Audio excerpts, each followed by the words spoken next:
അന്നേരം കേശവൻ നായരും സാറാമ്മയും തങ്ങൾക്ക് ജനിക്കാനിരിക്കുന്ന കുഞ്ഞിന് എന്ത് പേര് ഇടണമെന്ന് ആലോചിച്ചു.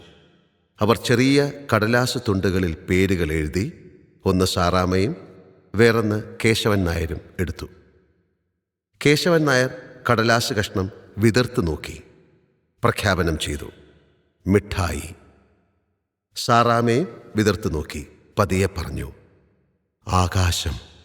ഒടുവിൽ അവർ ഉറപ്പിച്ചു, ആകാശമിഠായി.